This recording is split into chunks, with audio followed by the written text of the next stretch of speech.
Welcome sa Movie Flix Recap. Ang pelikula ay nagsisimula sa Pilipinas, kung saan ang lahat ng mga pangunahing lungsod ay nasakop ng walang isip at uhaw sa dugo zombies. Ang aming bida, si Francis Abel, ay kahit papaano ay nakatakas sa Maynila at tumungo sa kanyang sariling nayon kasama ang kanyang asawa, si Iris, at ang kanilang dalawang anak na lalaki, sina Josh at Lucas. Hindi nagtagal ay narating nila ang isang luma, tila walang laman at abandonadong bahay. Pagkatapos ay kumuha si Francis ng isang piraso ng metal pipe at maingat na pumasok sa bahay. Habang dahan-dahan siyang naglalakad papasok nakarinig siya ng mahinang ingay mula sa itaas at nagpatuloy sa pag-check out nito. Hindi nagtagal ay pumasok na siya isang silid at natagpuan ang isang patay na lalaki na nakahiga sa isang kama. May baril malapit sa kamay ng matanda na nagpapahiwatig na binawian niya ng buhay. Kinuha ni Francis ang baril at wristwatch, pagkatapos ay bumalik sa labas. Habang nakatayo siya sa tabi ng pinto, nakita niya ang isang matandang babae na kamakailan ay nagbago sa isang zombie. Pagkatapos ay ipinahayag na ang lalaki sa loob ng silid ay si Francis na ama at ang babae ay ang kanyang ina. Sa kalaunan ay umatake ang ina ng zombie na napilitang barilin siya. Kasunod ng kakilakilabot na pagtanggap na ito sa bahay, inilibing ni Francis ang kanyang mga magulang sa cornfield. Pagkatapos ay tumira ang pamilya Abel sa loob ng bahay para sa gabi. Gayunpaman, hindi makatulog si Francis at nananatiling gising, nagbabantay sa buong oras. Sa umaga, sinusuri niya ang suplay ng tubig at, pagkatapos makumpirma na ito ay malinis, pinapayagan ang kanyang mga anak na gamitin ito. Pero mukhang hindi masaya si Iris na natigil sila ngayon sa bahay na ito. Maya-maya, isinama ni Francis ang kanyang panganay na anak na si Josh para tingnan ang isa pang kalapit na bahay. Diyan, nakakita sila ng radyo, flashlight, at ilang manok sa hawla. Natagpuan din nila ang bangkay ng may-ari, nakasabit pa rin sa bubong. Inutusan ni Francis si Josh na kunin ang mga susi na kalawit yan sa sinturo ng katawan. Ngunit habang sinusubukan ng bata na hilahin ang mga susi, ang bangkay ay bumagsak sa kanya. Malinaw na nasaktan si Josh sa insidente gayunpaman, hindi siya tinulungan ni Francis sa kabuuan. Ito ay dahil gusto niyang matutunan ng kanyang anak kung paano haharapin ang mahihirap na sitwasyon ng mag-isa. Nang hapong iyon, dinala ni Iris si Francis sa basement ng bahay para masuri nila anumang mga supply at tool na maaaring nakahiga sa paligid. Pagkatapos ay ipinahayag na Francis, regular siyang ikinulong ng mapang-abusong ama sa basement bilang parusa. Malinaw na hindi pa siya tapos ang trauma na iyon, ngunit nagpapatuloy sa pagpasok sa silid at natuklasan ang isang generator na naubusan ng gasolina. Nang maglaon ng gabing iyon, sa hapunan, iminumungkahi ni Iris na dapat silang magtungo sa Hilaga, ilang milya lang mula sa kinaroroonan nila dahil pakiramdam niya ay hindi siya ligtas doon. Gayunpaman, iginiit ni Francis na dapat silang manatili dahil ito ay mas ligtas na walang ibang tao sa paligid.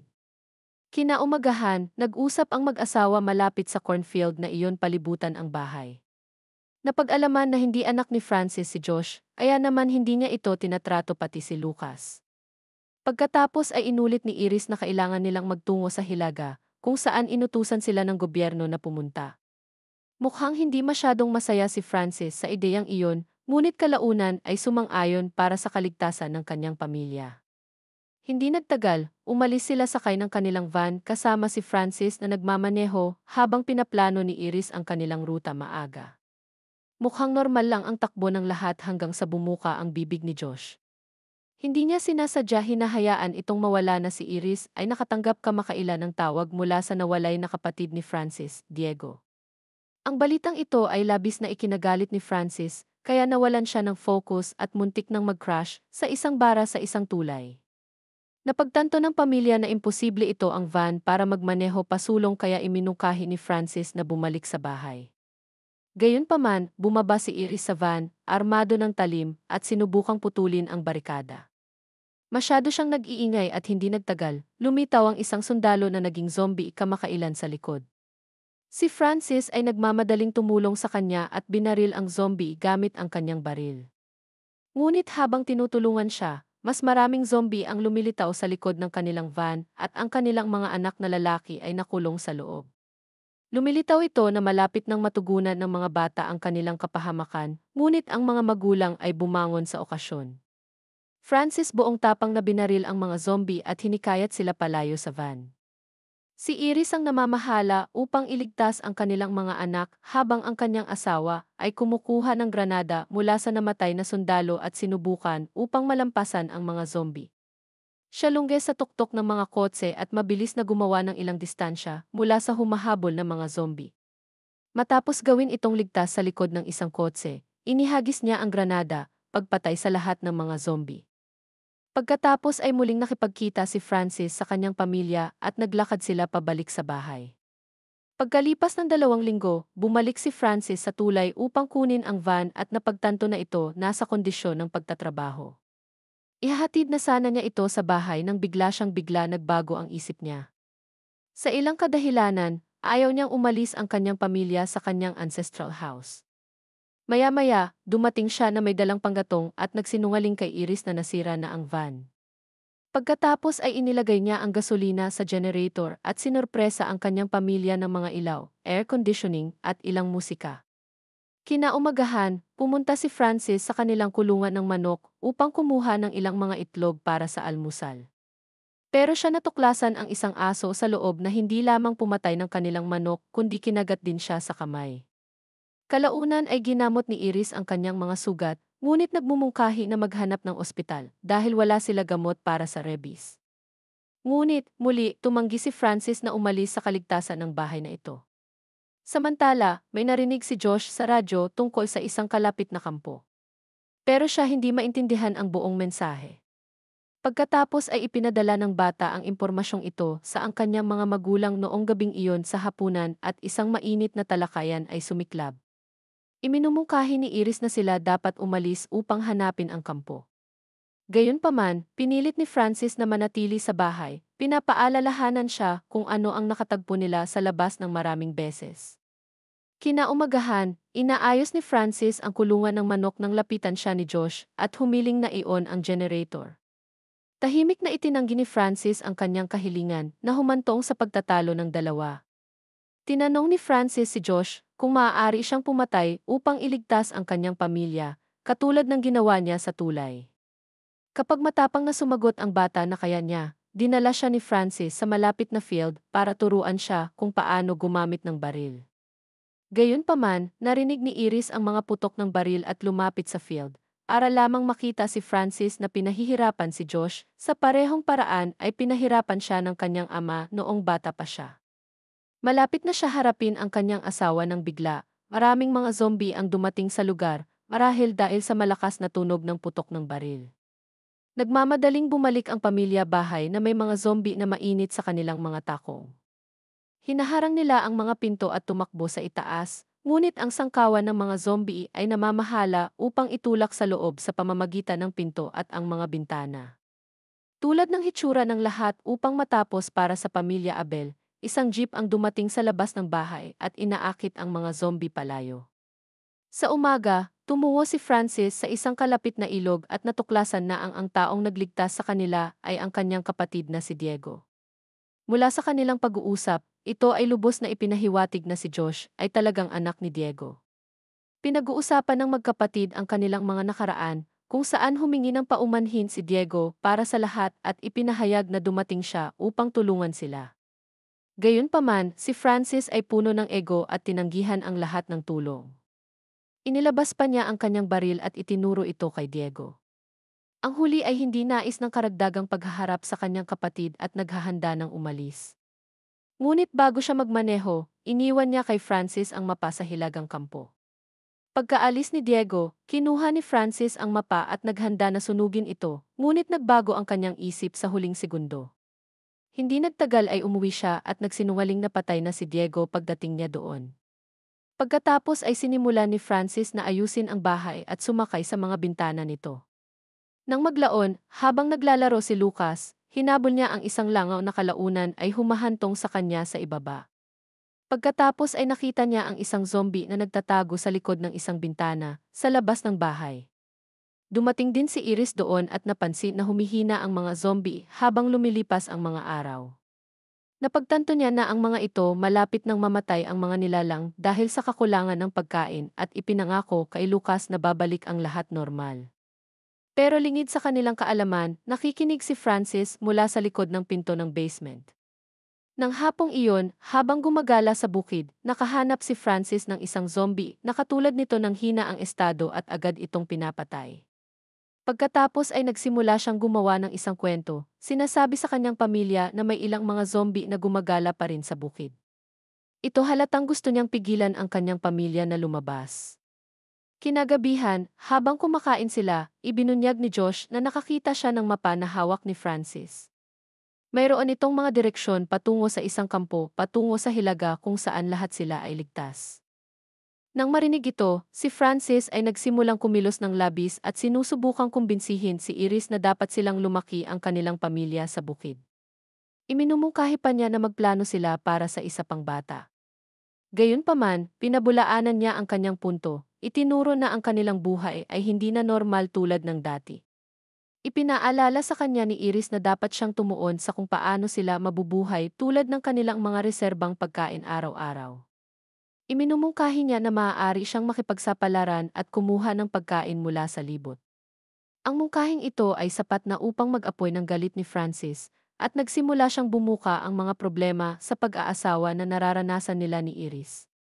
Inihayag niya sa kanilang mga anak na lalaki iyon pinaplano ni Iris na iwan sila bago magsimula ang pagsiklab ng zombie. Inamin ito ni Iris, sinasabi na hindi na siya masaya sa kanyang buhay.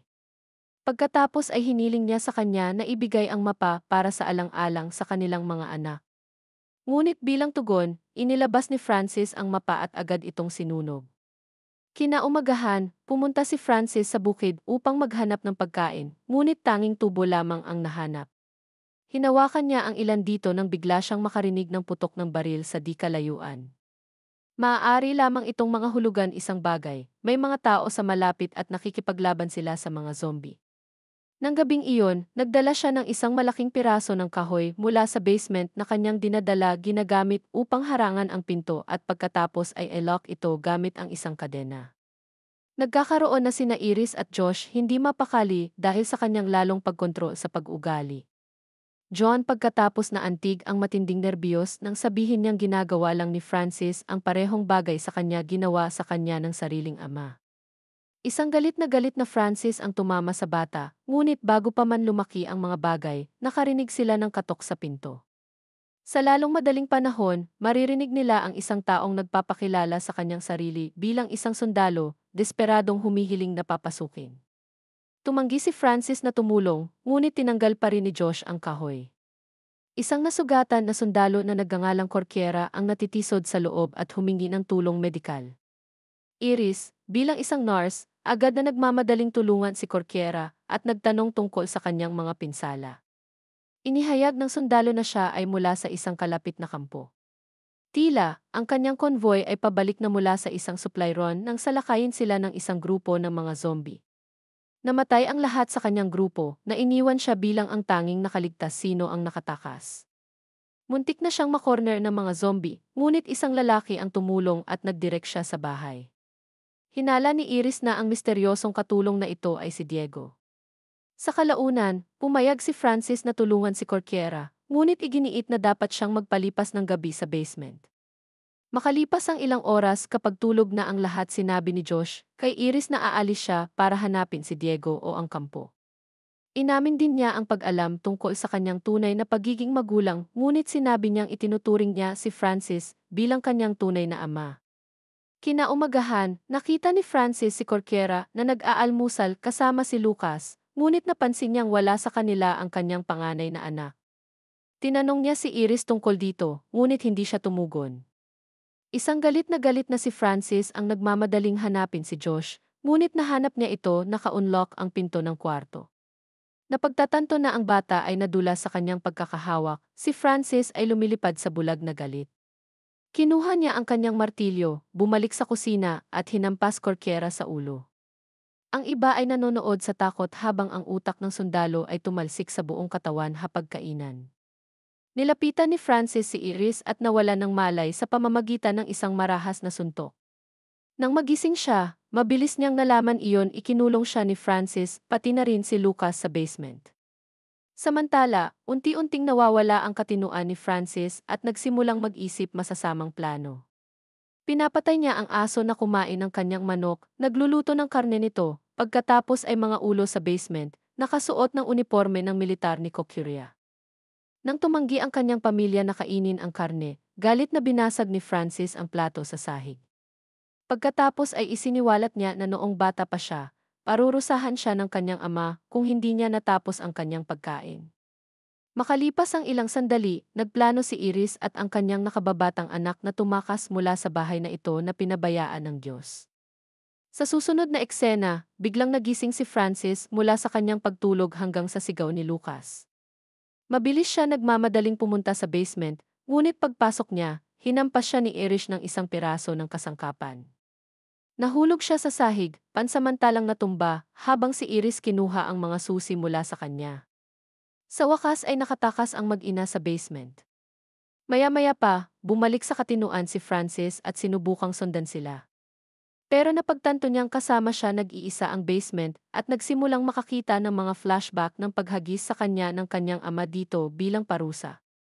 Pansamantala, kumuha si Iris ng ilang bagay, kabilang ang isang talim at tumakbo palabas kasama si Lucas. Sila ay aalis na sana ng bahay nang biglang inatake sila ng isang zombified Diego. Ito ang nag-udyok sa doon na tumakbo bumalik sa loob ng bahay, ngunit hinawakan ni Diego si Iris sa binti. Nang subukang tumulong ng bata, umatake si Diego siya sa halip. Ito ay sa walang katiyakang sandali na lumabas si Francis sa basement upang iligtas kanyang pamilya. Nagawa niyang patayin ang zombie, ngunit hindi bago nito kinagat si Lucas sa kamay. Ngayon, mayroon na lamang silang dalawang pagpipilian, putulin ang braso ng bata o panoorin siyang magbago sa isang zombie. Isang emosyonal na Iris ang pumili ng unang opsyon at nagsimulang maghanda para sa gut-wrenching proseso. Sa kabutihang palad, bumalik sa kanya si Francis at sinabing kailangan nilang maghanap ng iba paraan. Sinabi niya sa kanya na kailangan nilang dalhin ang bata sa pinakamalapit na medical center. Para dito, nagmamadaling pumunta si Francis sa tulay kung saan niya iniwan ang kanilang van ilang araw na ang nakararaan. Sa kasamaang palad, ang mga bagay ay dumating sa isang kakilakilabot na dulo sa tulay. Naglalakad si Josh doon gamit ang baril na kinuha niya mula sa isa sa mga sundalong zombie na bangkay. Malapit na ring dumating si Francis doon at agad na hinanap ang kanyang van. Gayunpaman, dahil nakasuot siya ng uniforme ng militar na natatakpan sa dugo, siya ay tila isang zombie. Habang papalapit si Francis, aksidenteng nahila ni Josh ang nag-trigger dahil sa takot at sinaktan ang kanyang ama. Nang sa wakas ay napagtanto niya ang kanyang ginawa, nagmamadali siya humingi ng tawad. Inamin ni Josh na lagi niyang nakikita si Francis bilang kanyang tunay na ama. Ang tumugon ang huli sa pamamagitan ng pag-unat ng kanyang braso at sinabing palagi niyang itinuturing si Josh bilang kanyang sariling anak. Bago sumuko si Francis sa kanyang mga pinsala, nagawa niyang turuan si Josh na kunin ang van at iligtas ang iba. Natapos ang pelikula, bilang si Iris napansin ang batang si Francis na dumating sa bahay kasama ang van. At dito na nagtatapos ang pelikula, maraming salamat sa panonood.